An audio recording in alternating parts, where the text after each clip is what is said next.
Breaking the gray. Sarah, how are you? I'm good, Russ. It's been a while. It's been a while. This is celebratory, to be honest. I mean, I think that we should stop for 1 minute and just give ourselves a little credit because we've done it. We made it to season 4. We have made it to season 4, and it's exciting to be doing something a little bit different this season, Russ. And I know we're Yeah. kind of creeping out of winter a little bit. You know, I'm not sure we're doing that with much grace right now, but No, often- no, no. But it's funny, Sarah. Like season 3, we can chuck up. If I was to use like a one-word description for each season, season 1 was it was knowledge. It was just like teaching everybody the knowledge of what the basics are. Season 2 was your friends. It was your little black book of all your friends. We got to meet everybody. Season 3 would be uh technical difficulties. Not a one word, but it was every single episode we had a technical difficulty. And season 4, just like in season 3 fashion, we started off with technical difficulties. that's not how we mean to go on, though, Russ. No, So let's user set error, the user stage. error, user error on my part too. So, but let's go through. Sarah, what are we going to do in season 4? This was your amazing idea. So, what are we doing? So this season we're going to talk about longevity and anti-aging. And this is born from the fact that you and I have kind of reached the combined ripe old age of 100, which again, I think we should pat ourselves on the back for. We got there, that's good going. You look great for 30, and I look pretty good for 70. You're wearing it well, Russ, wearing it well. Well, and you also, but like, let's be honest. You said, you're not 50 yet. I'm going to be 51. So yeah, a combination of 100, and we're here. Like, I don't feel any different, but my things are getting grayer. My body's getting looser. There are things where I'm like, I'm not losing weight as fast. But yeah, that's awesome. I'm excited about this. Me too. And I think this is a great opportunity to take people through it because, like you say, in season 3, we learned a lot from all the biohacking community. But this now is this time it gets personal.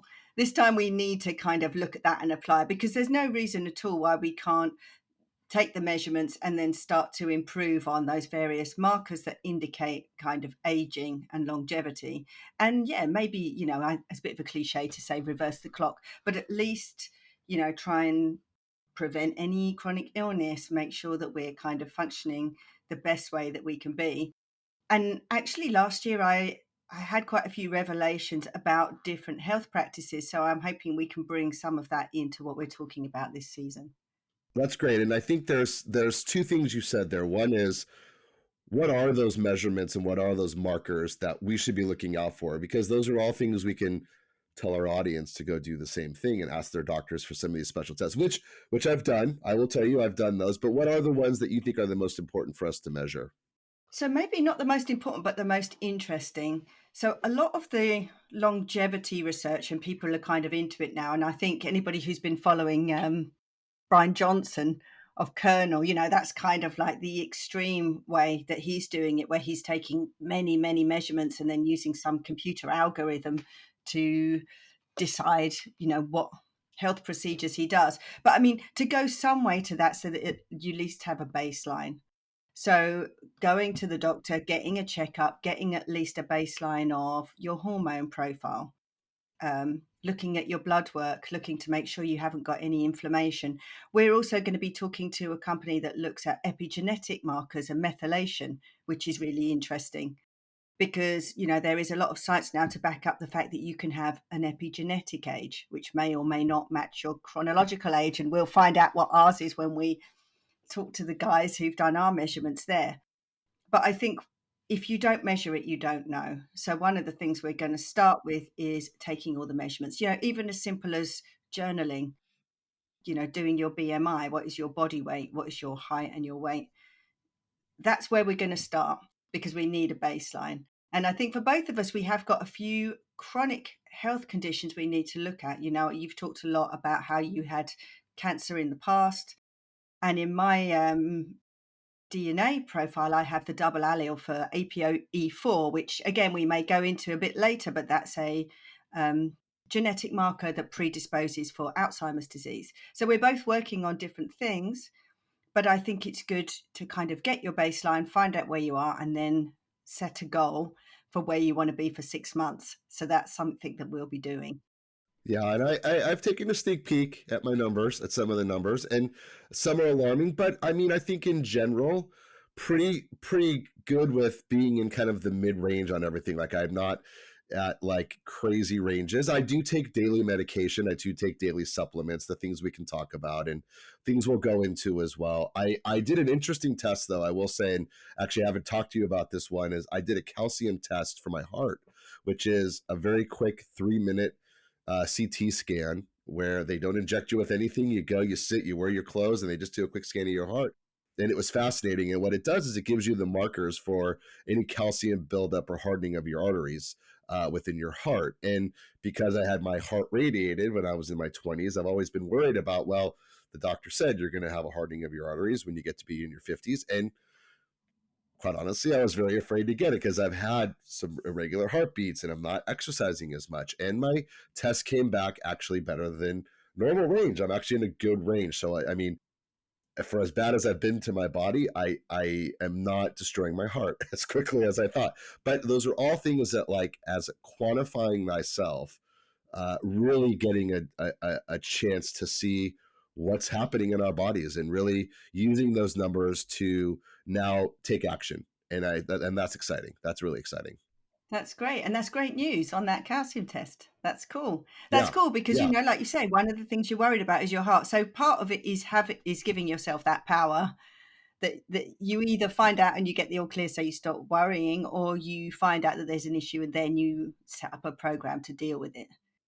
So we'll be going through all those test results. We also, of course, are now Aura Ring fanatics. So we're going to be looking at some other metrics we can look at, like the heart rate variability in particular and the respiration rate. And I've just found the function where you can track your run and do all of that. So I started this morning on my very lame run of 2 miles. I was speaking to one of That's our guests great. who's going to, well, it's better than I was doing. I was That's speaking to one right. of our guests who's going to talk about habits, and she was saying, oh, I normally only manage between 5 and 10K in the morning. And I was like, oh my God, you're kidding. So you've got to start somewhere. But things like setting a program, monitoring it, because you can kid yourself very easily. And I'm sure I've done that for many years. Oh, yeah, that's around about 2 miles. Now we know for sure. So that's going to be cool to pull all of that data in as well, to look at, okay, what are our sleep patterns? What is our respiration rate? I mean, the Aura even does like your oxygen levels at night now, which is very cool. Yeah, I think one of our guests didn't one of our guests say that, like, actually the Aura Ring tracks more than what an ER doctor can actually see with the machines they hook you up to when you get into the ER. The Aura Ring is actually like pretty amazing at what it's tracking. And so I think too, coming from the perspective of the newbie in this space. I'm not a scientist. I'm a lay person who's trying to understand this, and it's been 4 years, and I get it now. So I think there's two things that are really important. One is taking action and putting our money where our mouth is, and we've been talking a lot, but now it's really time to take action. And we're going to track those results. Start the season with our baselines.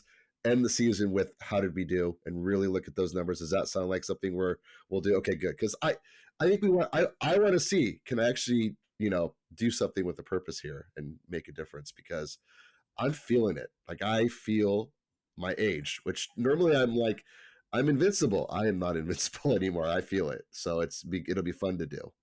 It would be fun to do and much needed. And yeah, I mean, I also have been in the health industry for a very, very long time, but actually doing some of these practices, it's more about building those habits. And I know we've got someone who's going to come on and who's going to go through how you actually build the habits. It's actually about developing the mindset. So again, we're going to have someone on who's going to talk about how do you actually keep the motivation going? How do you put routines in place? Because it's all very well to have the knowledge, but you have to put it in practice. And I kind of like Brian Johnson's idea of kind of looking at the data and doing that rather than making the decisions. Although I'm totally not letting a machine choose my dinner like he does. But to a certain extent, we can do that with some of the supplements. And there's so many cool, interesting supplements that are out right now. We've got a couple of people who are going to come on and talk us through their particular supplements. A lot going on with different kinds of CBD. Of course, we talked a little bit about spermidine in our last series with Natalie, but we're going to go into that in more detail. Some of the nicotinamide supplements. We'll look at, again, some of the peptides. So we really are going to have a very specific plan for us, but hopefully the audience can follow along and pick up some of these pieces and find, okay, this is how you can build a longevity program that hopefully should enable you to get to a measurable goal of having a biological age that's significantly less than your chronological age at the end of the program, or at least better than you were. Yeah. Yeah, for sure. And we're gonna try this nootropic stuff and the NMNs and all those fun things too, right? Okay, good. I mean, it's funny, I said this the other day, whatever's happening in my office, I'm gonna cover my phone up. Whenever I talk about it the next day when I go to Instagram, there are ads pushing this stuff on me. So just so we know, I want to learn more about these because I hear Joe Rogan and all these people talking about nootropics, and I hear these people talking about testosterone and all these things that I need to do because I'm over 50 and I'm right in this ripe age of getting advertised these things. And what do I need? What do I not need? I think those are actually just important questions too, of like, what do I not need to do, and making sure I'm doing things correctly. And the use of technology, you're right, it is spooky because I can't remember what I was talking about with my sister the other day, and then straight away it popped up. Not, like the very next advert that came up, and it is becoming a bit invasive, all the technology. So that's something that definitely I need to get a handle on, especially because I feel like I am a bit older and it's not something that I was brought up with. But you pointed out to me the other day, there's now AI technology that they're using for personalized medicine. And so that is something very interesting. Again, to me, it's a little bit creepy. Everybody's on this chat robot right now because it's the latest thing. We seem to be kind of inching into an environment where we rely more on AI, we rely more on computers. So how can we navigate that so we use it to our advantage and maybe try and block out some of the stuff which potentially is taking away some of our joy. We only want joyful things for us in the next 6 That's right. months. That's right. And one thing technology can't give us is awareness and joy and happiness. It can actually do the thing where it shows you the water, but we still have to do the work. And I think that AI has been around for a lot longer than we want to talk about. Doing kind of behind the scenes work, it's now out in front, and I think there's now this monetization strategy. So now we're seeing it really in our face of what it actually is capable of, and there's a really good thing around AI, which is personal health and actually targeting the things that you might need, and that might not come specifically from a doctor who's seeing 20 patients in a day. They might just be going over kind of the top line things, making sure you're not sick, making sure checking lumps and things like that. But personalized medicine and AI, I mean, that's really what it was made for, right? Not the machines are going to take over and all those terrible things with Terminator and everything else, but this is where I think we want to showcase some of these benefits, and if you're going to quantify yourself, then the AI might be able to help you in taking what those numbers mean and putting them to practice. But there's work we have to do. Like, we still have to eat the right things, exercise, get up out of our chairs, all those things, which you do better than I We'll do. try it. Let's be We'll honest. try it, Russ, because I'm kind of part of me is a bit skeptical about it because I think as humans we seem to be losing our intuition, and this whole thing, that like Brian Johnson, where he's getting all of his metrics tested and then he's relying on a computer to kind of come up with a formula. To me, that is going a little bit away from our human nature of having intuition, like going to the supermarket and saying, what do I actually fancy to eat, and how, that is the body's knowledge. But I'm open. We'll try it. We're going to speak to some really interesting people who are onto this whole AI and concierge medicine, and they've got big promises on their websites of how they can take all the data and kind of spit out something relevant. But let's see. Like I'm trying not to bring my prejudice, my kind of techno fear into this, because we want to just see what works. But yeah, are we kind of moving away from our intuition, or can we use it?